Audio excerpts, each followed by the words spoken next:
Just before the break, I showed you one posited mechanism of action of RF that doesn't involve ionizing radiation or directly breaking bonds. The mechanism of action of RF on living systems is very complicated, and the understanding of it is not complete at this point. But I do have to say that you can know something's happening without being able to completely explain why. I mean, that started when we figured out water ran downhill. And a lot of things in science, effects are found, and then they try to figure out what caused it. Science would be very boring if they didn't have a whole lot of that to work out. The mechanisms of how RF increases free radical activity, right now, that's still being explored. The fact that RF does create increased free radical activity is clearly established by contemporary research. In the last 8 or 10 years, this has been confirmed over and over again in a wide variety of studies. We'll be looking at some of them down the line. And this increase in free radical activity can and does lead to DNA damage.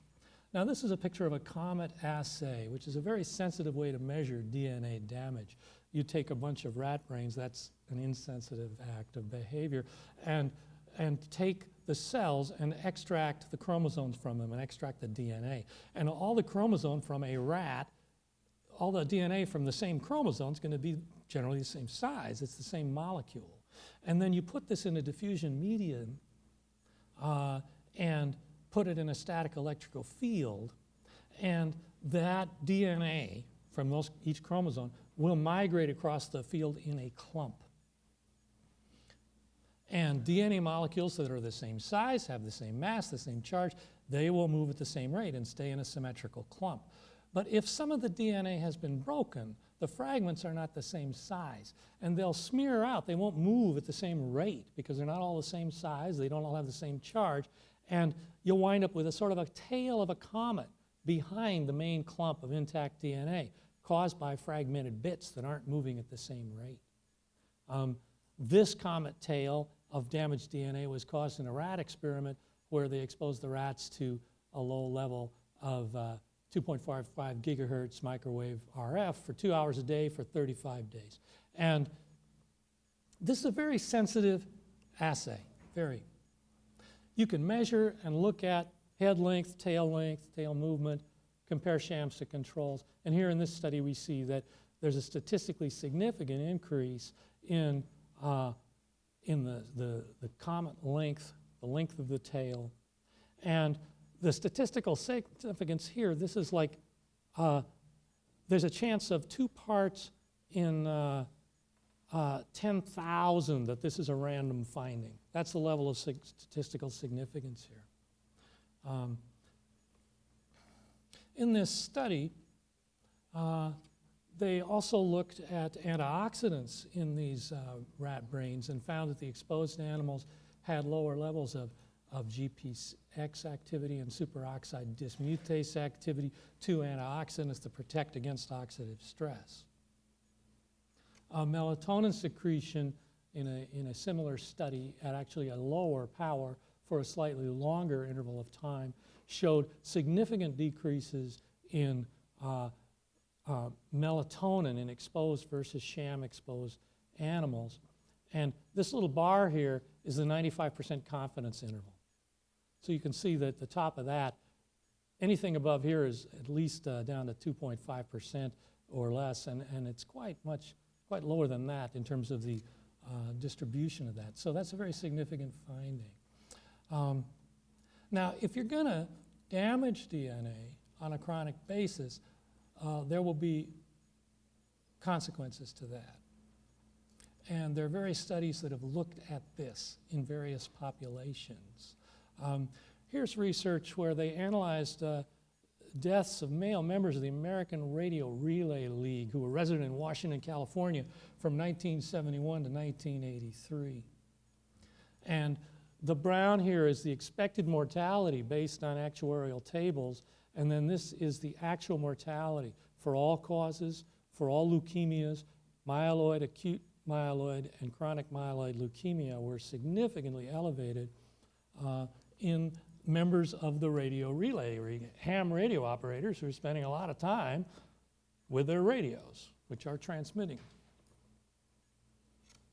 Another research study done on the Polish military showed, and they assessed they looked for people that were exposed in their jobs in the military to radar or microwave RF versus unexposed controls.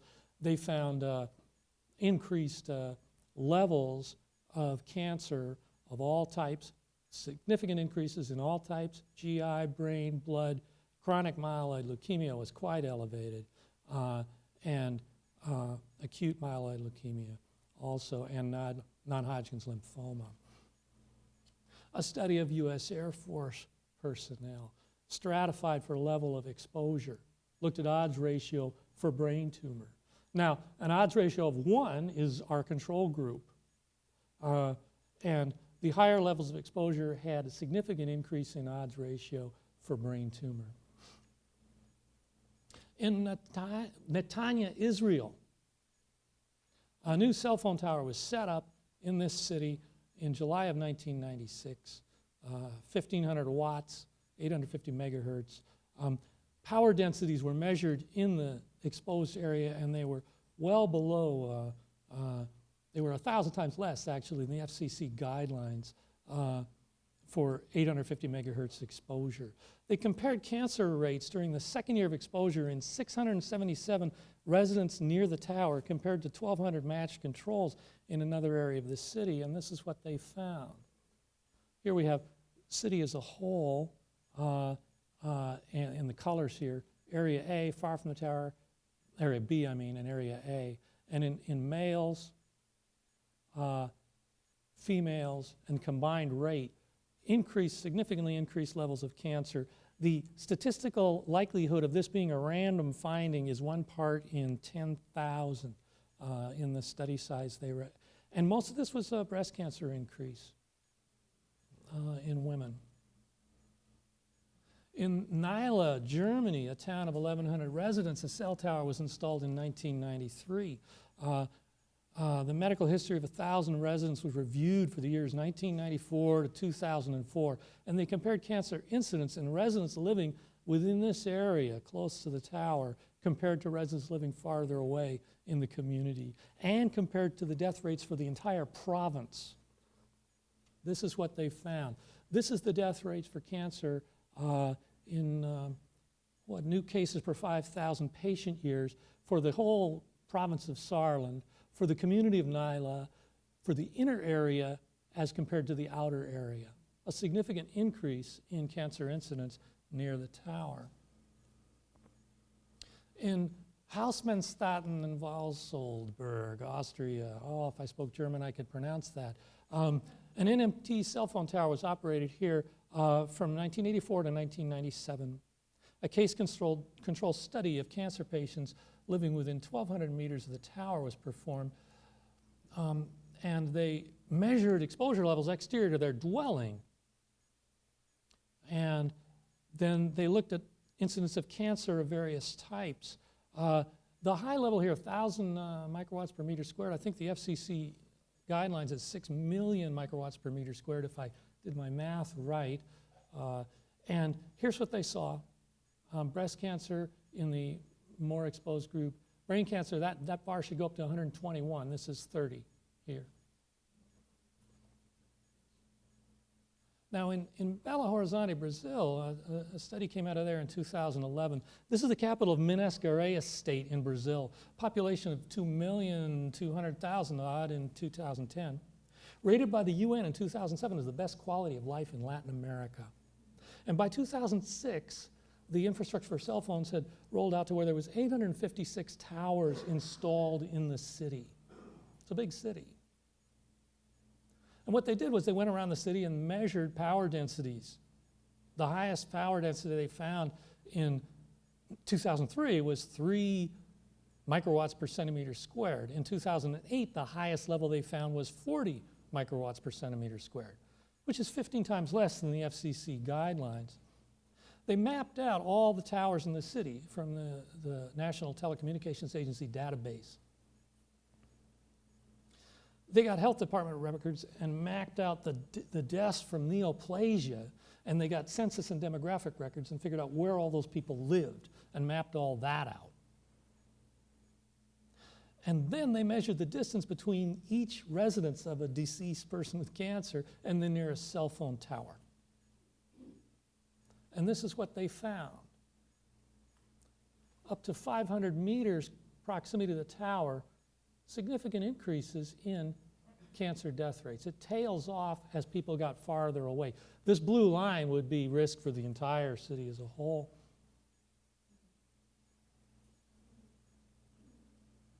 Now I'm going to shift and look at studies on fertility and RF exposure effects on fertility. Lovely picture of sperm, making all the men in the room happy, undoubtedly. And let's look first at fruit flies, a little farther from home. Some very good studies have been done on fruit flies in the last 2 years.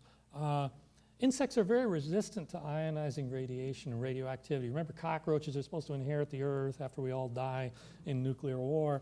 But they seem to be much more sensitive to the effects of microwave RF. In a recent study, they exposed fruit flies to a level of cell phone transmission 100 times lower than the FCC guidelines for a single exposure interval per day for 5 days, with a range of exposure interval? 0 exposure, 1 minute, 6, 11, 16, 21 minutes. And even at 1 minute of exposure a day, they saw decreased reproductive capacity in these flies that was, this is a 95% confidence interval. So all these are statistically significant decreases in fertility. This is a Wistar lab rat. A lot of studies have been done on effects of microwave RF on laboratory animals. This study was done on female mice in Thessaloniki, Greece. They took mice and bred the mice and kept them in cages, and the subject group were kept in cages in a VHF, UHF antenna park with power densities, the ranges in the printed material, but it's 1,000 times lower than the FCC guidelines. With repeated matings, litter sizes of the mice decreased, and after 5 matings, these mice, the female mice, were all sterile, and this was irreversible when they removed them from there and took them back to the lab. Here's a study in male rats exposed to 10 gigahertz microwave RF at 1/5 of the FCC guidelines. The exposed animals have lower sperm counts, and they also had increased free radical formation, decreased antioxidant levels, increased DNA strand breakage, increased cell death in sperm cells, distortion of sperm structure, reduced testosterone levels, other unpleasant things. And this was an exposure of this for 2 hours a day for 45 days, produced this result. Like I say, 1/5 of the guidelines, but over a long period of time. Another study here where rats were exposed to a standard Wi-Fi gateway, like you could go buy in a store for your home, 24 hours a day for 20 days. Then they looked at various parameters about sperm. This is a measure of DNA damage, the byproduct of DNA damage, which was increased in the sperm cells of the exposed animals. H-score is a histamine stain for the same chemical. It was elevated. A testicular biopsy score looking for abnormalities. The quality of the testicular cells was decreased. The glutathione peroxidase levels and antioxidant were statistically significantly decreased. Catalase significantly decreased in the exposed animals. Here's a study on birds comparing the productivity of storks nesting near a cell tower site to nesting birds from farther away from the site. 30 nests within 200 meters compared to 30 nests greater than 300 meters from the antenna.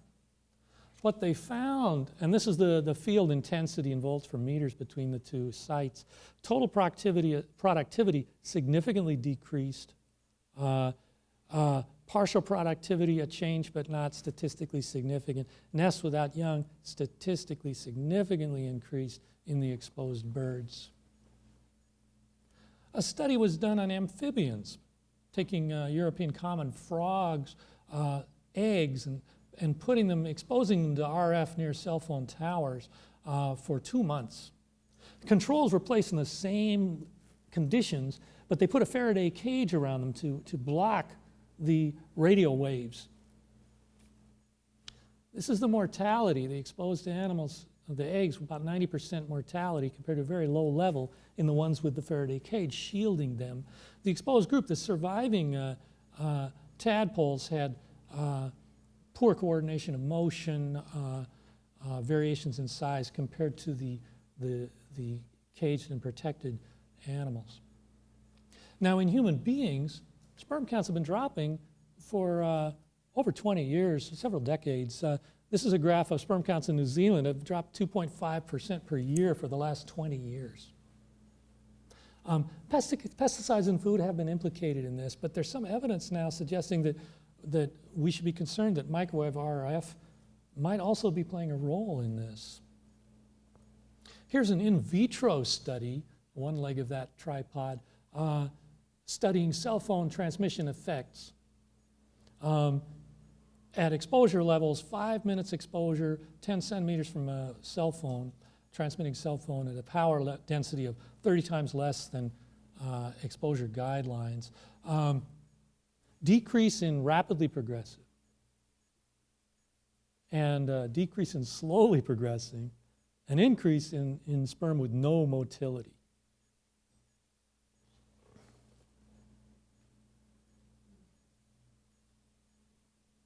And here's a study in living human beings, semen analysis performed on 371 men at a university clinic. They gave them a questionnaire to ask how much they use their cell phone. The light gray, people who used it less than 15 minutes a day. Dark gray, greater than 60 minutes a day. The heavy talkers had a decrease in rapid progressive, increase in slow progressive sperm. This more complicated diagram is of a study done with 361 men in an infertility clinic. They evaluated all these parameters, and they split them into 4 groups based on how much cell phone use they had. Purple, no use. Green, less than 2 hours a day. Red, a little more than that. Blue, more than 4 hours a day. The little yellow stars here, that's statistically significant changes from the purple line. And in the people with over 2 hours a day of talk time, they had decreased levels of sperm count, motility, viability, and normal morphology. This group also had decrease in normal morphology that was statistically significant. Another study took sperm samples and exposed them to RF at a SAR of 27.5 for 16 hours in isothermal conditions. They kept the temperature constant to rule out damage from thermal effects. And they saw, after 16 hours of exposure, significant decreases in sperm vitality, sperm motility, increase in reactive oxygen species in cells, increase in mitochondria. Here's a study where they took sperm and put it lap distance from a laptop for, how long did they do this for? About 4 hours, I think. And and the power level here was 1,000 times less than the FCC guidelines. And they saw a decrease in progressive, increase in immobile sperm, increase in fragmented DNA. Now, there's been some discussion of cell phone risks and brain tumor. Cell phone isn't really comparable with smart meters in terms of exposure. You're not holding the smart meter up your head, but there is evidence that cell phones can cause pathology, and this evidence has been glossed over a bit in a lot of discussions. Here we're looking at the Interphone study that Dr. Valborg referred to as a study showing that there was no increased risk from mobile phone use. And this is the key sentence in the conclusions of the study. Overall, no increased risk was observed with the use of mobile phones. Now, they defined their exposure group as anyone that was making at least one call a week for a period of more than 6 months. And when you stratify their data, half the people in this group had less than 115 hours of total lifetime use of cell phones. You can see at the top end, there's a little star here where there's a statistically significant increase in glioma risk in this group. Now, all this data is directly from the tables in this article. And people that accumulated greater than 1640 hours of lifetime use had a significant increase in odds ratio for meningioma if they did that in 1 to 4 years. Now, 4 years, that's 7.9 hours a week, which 5-10 years ago was probably a typical teenage cell phone use. They're texting more now. But if people accumulate that amount of hours in this amount of time, their odds ratio, the blue line would be an odds ratio of 1. That's normal. It's over 4 times higher. And what the authors of the study was funded by the cell phone industry. And what the authors of the study did was they discounted this finding as implausible because they didn't think it was reasonable that people could be talking 8 to 30 hours a week on a cell phone. And they stated that in their conclusions, and that's what's been quoted from that study ever since. They didn't make bar charts of this data in this study. Here's the odds ratio for glioma with greater than 1640 hours of use accumulated in less than 4 years, which is an average of 7.9 hours a week, almost a 4-time increase in glioma. Now, we were talking, Dr. Valborg talked about how there was maybe one study that found something more on one side than the other. The Interphone study found that glioma was statistically more likely to occur on the same side of the head where people held their cell phone. They did another study of acoustic neuroma on the same cohort. Again, we've got a blip up here at the top end. What the conclusion of the study said was that there was no trend of increasing risk with increasing cumulative call time. Because this isn't a trend, this is like a threshold. There's no gradually increasing curve, so they could say there was no trend. And that's how they interpreted their data.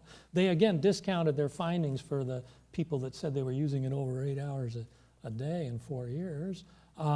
This is their risk of acoustic neuroma from the charts in that Interphone study with greater than 1 year of cell phone use, risk on the same side of the head versus the opposite. Significant increase, twice as high a risk if you use the phone on the same side of the head in this second Interphone study. And this increases with more use. This is over 5 years of use. Now, the most reliable research on cell phones has been done by the Hardell group in Sweden. They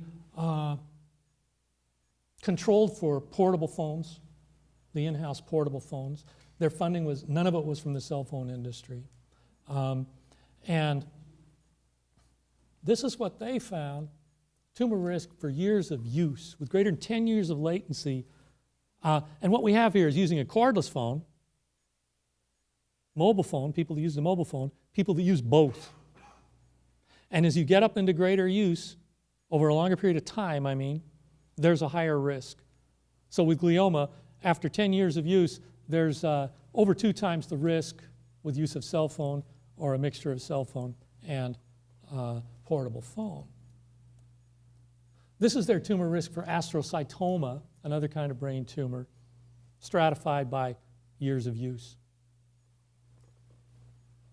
They also, this is a third study that looked at ipsilateral versus contralateral use, and they saw a statistical increase in tumor location with all locations, but higher in the ipsilateral group versus the contralateral group.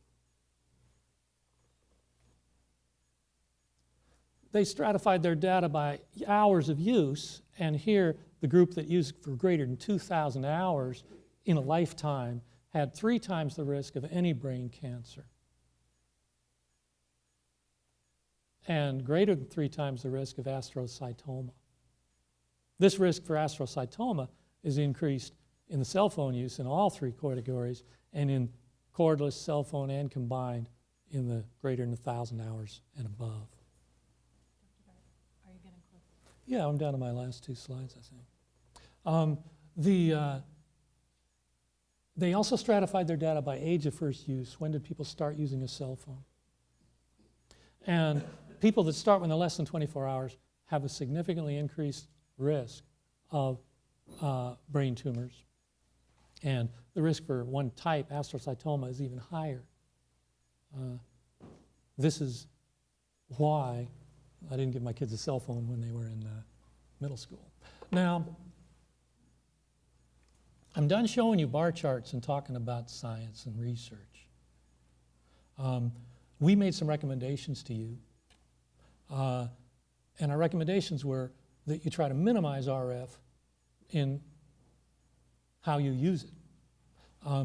I'm prepared to talk for 4 or 5 minutes about the specifics of that and how that might affect the different choices you had. Or we could open up for questions for you now. I assume some of your questions will be about that, about our recommendations. What do you want to do? Thank you, Dr. Dart.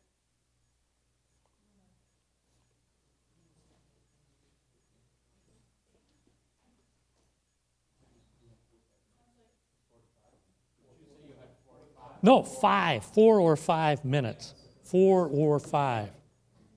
Okay? So shall I proceed? All right.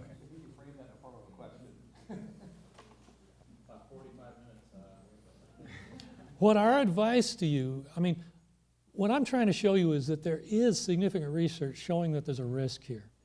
If you're going to use RF, what you need to do is minimize the risk and design the system to really minimize the amount of signaling that's going on.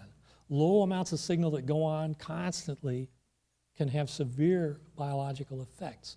But you're trying to gather usage data that you're using to bill once a month. You don't need real-time data.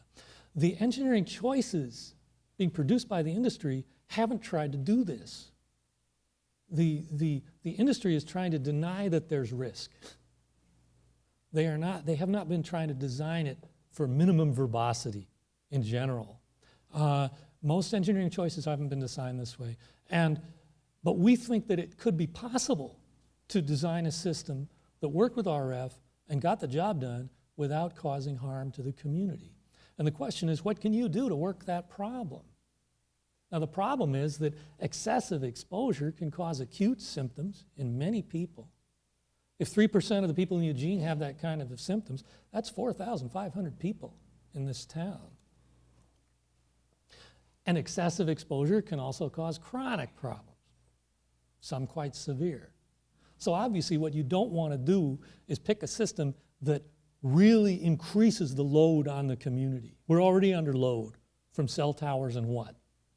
And anything you do that puts a whole lot more constant transmission into the community increases that load.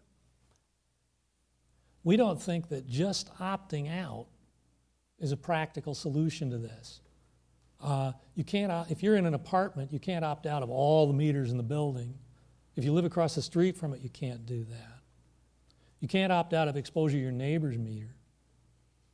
Or the meter, if you're a baby in a crib, you can't opt out of the exposure to the meter on the other side of your wall.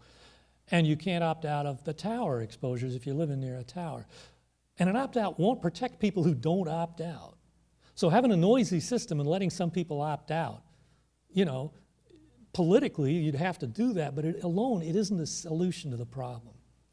So what are strategies for solving the problem? You need to avoid constant exposures in residential areas and design a system that reduces transmissions to a functional minimum. Frequent repetitive transmissions are also probably harmful. The mesh network that you were testing a year and a half ago transmitted several times a minute, 24 hours a day. I applaud your staff for shifting away from that technology. Our group thinks that mesh technology is a problem. It's provoked a lot of symptoms in people in California. And we think that the in-home Zigbee network mesh technology will also be a clinical problem for a significant number of people. It's low powered, but low power over months on a constant basis can have serious consequences. So we think it'd be a mistake for you to get married to this Zigbee network, in-house mesh network, and invest millions of dollars in that kind of an infrastructure. You could do that now. You're offering it as a volunteer thing to people. People are used to Wi-Fi. They're not worried about this yet. But 10 years from now, they will be. And you don't want to be married to something you spent $75 million on that 10 years from now people will not volunteer for. You don't want to provide that to everyone in the community. You expect a minority of people in the community to volunteer for any kind of demand response thing. Maybe 5 or 10% will want to be able to turn on their thermostat from across town. We think that you ought to consider using broadband communication to do that for people who want it. You could do that over broadband internet. And the penetrance of that is like 80% of the community has it now. So it ought to be possible to do that with that technology. And that would allow people in the house to use it hardwired or Wi-Fi. You wouldn't be married to one choice there. Nocturnal exposures are much more problematic because you interrupt melatonin at night, you really do harm to people. The best solution to that is to avoid it. And if you're using broadband to do any kind of power demand control, you don't have to use the towers to transmit there. And you don't need to pick up billing data at night. So it ought to be possible to upload usage data in the daytime, but not at night. Now, occasional and infrequent daytime exposures are much less likely to cause chronic problems. I'm sorry, I'm reading this to you. Industry routines with the census system you're looking at, the routine is to pick up the data every 4 hours. You're using the data to bill once a month. The solution is to pick it up less frequently. I mean, if I can put all the Beatles albums on an iPod, you could figure out a way to store data and pick it up once every 2 weeks. Now, the technology that you're being offered doesn't necessarily offer that. It may be that no one's ever asked them to. But as a purchaser, you're in a position to ask, how long can we push this out? How infrequently can we pick up this data? And pushing for this kind of functionality in the system would be a very good idea. Now, occasional infrequent daytime exposures, there are people in the community that will react to transmission. If you're pinging every meter in the city, there are people who react to it. Part of addressing that problem, of course, is giving them an opt-out on their own meter. But part of it is just to reduce your uploads to an infrequent level. I mean, if you were uploading data in the middle of the day, once every 2 weeks, people might still react to that. But if they're getting a headache once every 2 weeks from it, that's better than getting a headache 6 times a day. And if they know when it's going to happen, it'll be easier for them to deal with it. So that's one way to mitigate that for people that do react to it, is to make your transmissions very infrequent. If you could wrap up in 3 minutes. That's pretty much the last thing I have to say. We're all trying to work towards community benefit. I understand that you have very positive goals for your program. The key thing here is to not create a new problem by fixing one with the wrong technology. And what we need to do is make these meters smart enough to do this in a smart way. That's what our group recommends, and I'm done talking.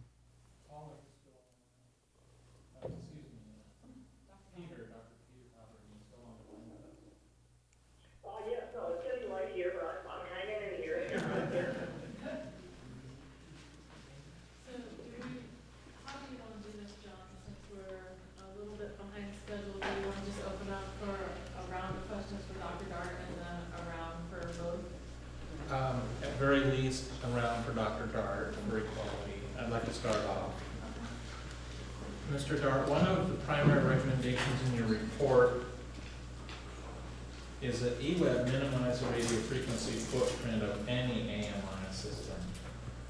Since we are considering the census system, which has the smallest RF footprint available right now, does this not meet with your recommendation? I think that the census system offers you the possibility of doing what I'm suggesting. It depends on how you use it. I don't think that doing their routine of picking up data 4 times a day is what we're suggesting. That needs to be pushed out to a much less frequent level. And the in-house part of it, where you're controlling utility appliances inside the house with the Zigbee network. The Zigbee network is a mesh network where it's just talking all the time, 24 hours a day, just to maintain communication. And having constant chatter 24 hours a day, even a low level, when you maybe want to turn on a water heater once for 15 minutes at night, that's a noise to signal ratio that we don't think is appropriate or safe for the community. That's why I think doing that with broadband would be a better idea. Quick question for staff, are we locked into what census tells us the system will do, or is there flexibility to turn those dials? We have options. What? We have options. We have options, thank you. Other questions for Dr. Dart? Steve? Steve? I have.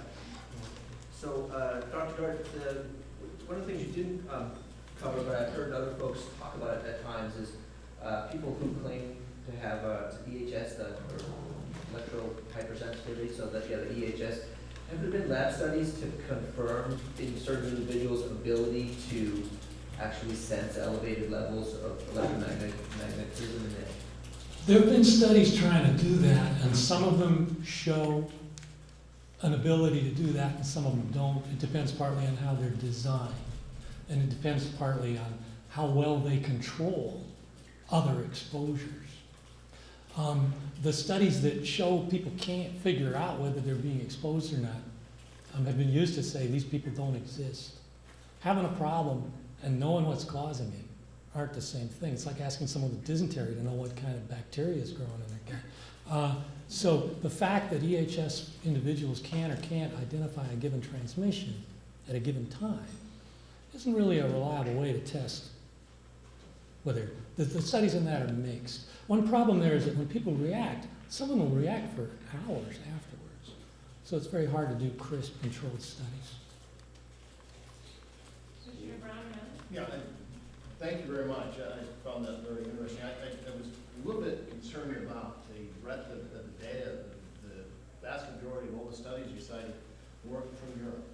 And Did you say we're from Europe? work from Europe, correct? Yeah. I kind of kept the tally there. And I was wondering, and they all involved either a radar site or a cell tower site and things such as that. And you know, because I asked that question earlier about this community has no real standards about the emission from that. And so I guess what you're telling us is that we have just so much capacity in our airwaves because we're getting an AM and an FM signal right now and a radio station signal, and we're getting all of those right inside us right now. And that the environment just has so much capacity. And you're asking us to make sure, at the very beginning of your statement, you're not opposed to us using smart meters. I wrote that down. You just wanted to make sure that we considered using the technology that addresses the concerns you're expressing about maximizing the capacity of the humans to adapt to that. Is that correct? Yeah, the higher the exposure level, the more people are going to be pushed outside of their ability to adapt, their adaptive window. So everything that pushes that up is going to do that. Right. And that's already happening. I mean, 4G is a higher push than 3G with the cell towers. So we're already immersed in a fair amount of this. Go ahead. Okay, so I'm wondering why the FCC and all the agencies that regulate that have not come out and done anything about that in the United States. So am I. So, and that's a question. I'm wondering why the U.S. Senate hasn't addressed climate change, too. I mean, you get a lot of politics there. We're not here to talk about that tonight, but That's right. I smell a little of that in the cause. Yeah, I know. I understand. Mhm. Yeah. Excuse me. Any other questions? We have a couple more questions, please. Commissioner Mann? Thank you very much for your presentation, very informative. I did have just a couple things that I wanted to add or hard to pronounce. One is that I've lived in Asia and South America a lot, long time, for years and stuff, and I noticed that here in the U.S., our outlets are 110, and Europe and other places are 220. So those are some variables and stuff stuff that comes into play when I'm thinking about it. And I looked at all of your data that you bring, and I was wondering if you had comparable U.S. data to match up with the data that you provided from Europe and other places. Most of the research and the exposure level we're seeing has been done elsewhere. I think there are political reasons for this too, to a certain extent. But I don't think that the 220 versus 110 power source is the issue. The question is, what's the power after it's all been digitized and put into transmissions for the cell towers? And those standards are international to a certain extent. Right, and but that's where I was going with this, because there are differences. There are differences how we utilize our resources. For example, in Australia, they use a different blend of gasoline than we use here in the States. So there are different variables that are involved in this. And that's why I was asking about comparable research data, the same that you had displayed on this, in Europe and other places. I guess that I think my answer is directed toward your question that remember that cell phones first came out in Europe. They were rolled out in Sweden and Finland and Norway first. The concern about the increased risk of brain tumors with cell phone first rose in Sweden back in the late 1990s. The whole of cell phone infrastructure has pushed a lot of this research. That was rolled out first over there. And the Europeans, in terms of their concern with the scientific community and with their population, they're several years ahead of us in how worried they are about this. And in a lot of places in Europe, their standards are significantly lower for tolerable exposures than ours. Part of that, I think, is historical. They've been dealing with the problem longer. So the technology could have gotten better since then. Well, I think that the digital signals from cell phones are better than the analog ones were, certainly. Yes? Dr. Dart, it seems to me the power rating of an FM radio station, an AM radio station, or a television station is unimaginable orders of magnitude larger than an AMI system would be. I would assume you would be against the installation of a new radio station in this community, a new radio transmitter on the grounds that you did it. Given my perception of the sheer difference in signal strength between those two sets of installations, I don't really understand, and since our community will probably continue to allow radio stations to be installed here in this community, I don't understand why an AMI system would be seen as that much of a risk. We have 88, our meter plant for electric is 88,000 meters, and water, we're right around 55,000. Each one of them would be outfitted with a 1 to 1.5 watt transmitter. They would not all transmit identically at the same time, so you're not going to have 100,000 watts of AMI transmission all at once. They're going to all be interleaved. Yes, it will be a low background, but that low background pales in comparison to a 100,000 watt AM radio station. How do you recommend the board reconcile those differences? Well, when we were looking at the Elster meters, I went out and bought a $600 directional measuring device to measure power output. And I could go down to the University Park, stand 20 feet from that Elster meter, and I could turn this all around, and the background everywhere was like, on my unit scale, 5. Yep. And when I pointed it over to Amazon where they got that new cell tower, it would pop up to 15. And when I pointed at the Elster meter, every time it put a ping on it, it went up to like 200, 300. You've been told that they put out so much power per minute, but it's brief milliseconds, and the antennas are being to put a big gain on the power output. So those meters, the actual signal there was comparable to being 200 feet, 300 feet from the cell tower. And if you put them on every house, you're kind of spreading that out homogenously throughout the community. So I looked at that and thought that would be a real game change in terms of the amount in the residential neighborhoods. It was from measurements like that that I made that thinking. Thank you. Same exact question to Dr. Peter Valberg. Did you get my question, Peter?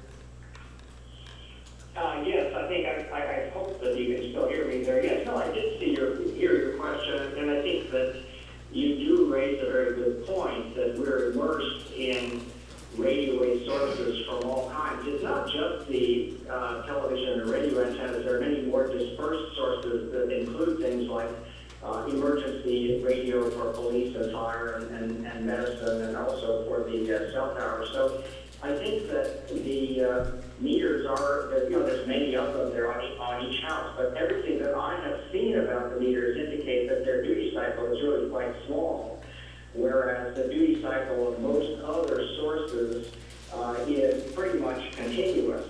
And I think that probably Dr. Dart and I have a difference of opinion, that I feel that the amount of energy that comes out of the duty cycle does in fact is an important parameter. And if the meter in fact is only on, I think I've seen figures of, a total of 10 seconds per day, even though that may be spread out into millisecond bursts and so on, the amount of energy coming from those sources is much attenuated.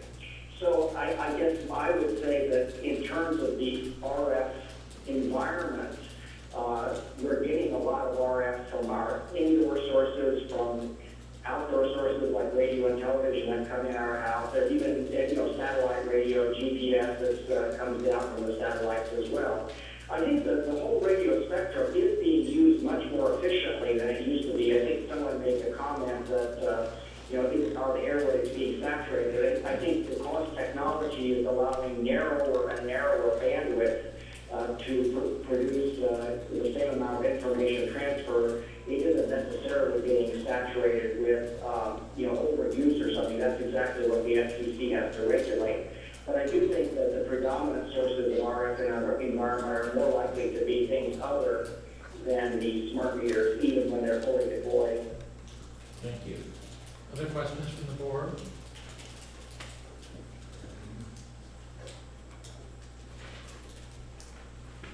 Janine, would you like to do a staff I wrap-up? ran away. Yes.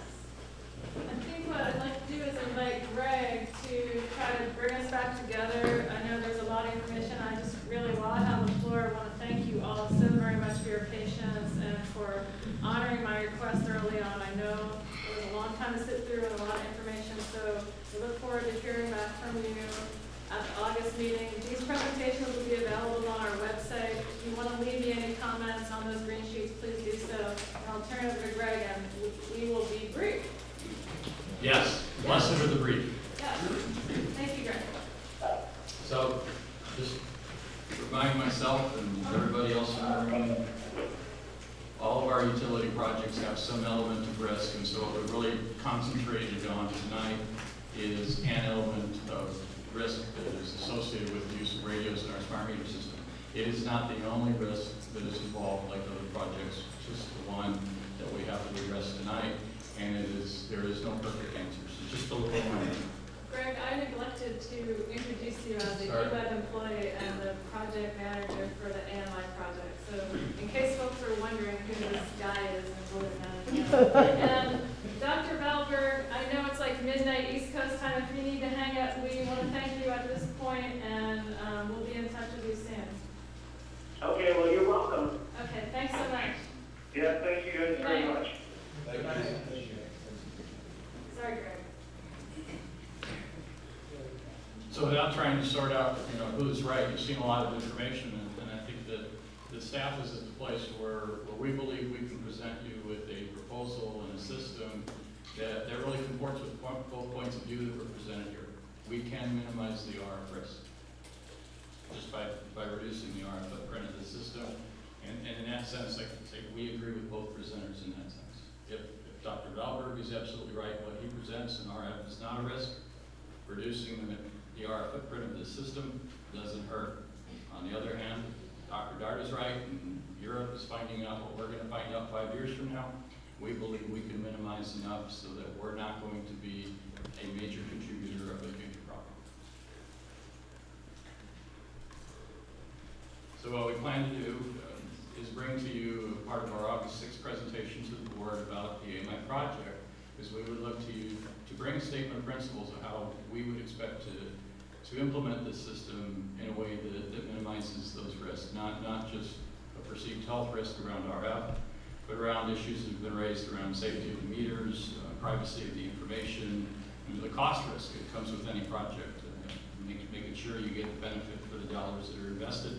And at the end of the day, also protecting customer choice, who has to be exposed and not making things mandatory and issues like that. We expect to bring kind of a statement of principles that this board can kind of look at and agree that we hopefully properly balance the risks that are associated with this project and can use to evaluate staff performance in implementing the system. And it'll give the board hopefully a tool to evaluate this system. That's coming up. Next meeting, I believe, is August 6th. We have 45 minutes of me boring you with details about what the AMI project is all about, but also we'll have some extended public input for people that had either in the audience or have a chance to listen to this on the website afterwards, and if they want to bring forward their comments to you, we set aside a much larger time for those folks to give you that input, and we would hope that we would have provided you enough information that you could begin your deliberations about this project, and it will be an opportunity then for the board to begin to discuss among themselves the merits of this project. Next step after that would be we would come back in October. I think that tentatively we're looking at October 1st right now. We'll have to kind of make sure that it's the agenda. But we would look to have another round of public input on this very same topic, and hopefully allow the board time to discuss among themselves and deliberate and reach a decision about whether or not this project is an investment the utility wants to make. And that's really what our next steps is. So we have several more comments, several more months of discussion, but that's what we're looking for. Probably if you're like me, you're going to walk out of here and hop in your car or whatever your mode of transportation is and go, God, why didn't I ask this question? And you're going to come up with something, and I would say I do that and offer, if other people do that, send us, email your questions, and we will get them to the presenters, Dr. Dart, Dr. Valber, and both have agreed to provide some kind of written answer, and we would look to take the questions that we get, the answers that we get from the presenters, accumulate them, and then post them to the website. So this isn't the only opportunity really to ask questions, so we'll try and get that taken care of. Also for the board, so I don't bore you too bad on August 6th, think about what questions you haven't answered. Probably have heard more about RF tonight than you may want. But what other things are lurking in your mind that you want to hear about? Are you hearing concerned about the quality of the equipment? Are you concerned about whatever you might be concerned about?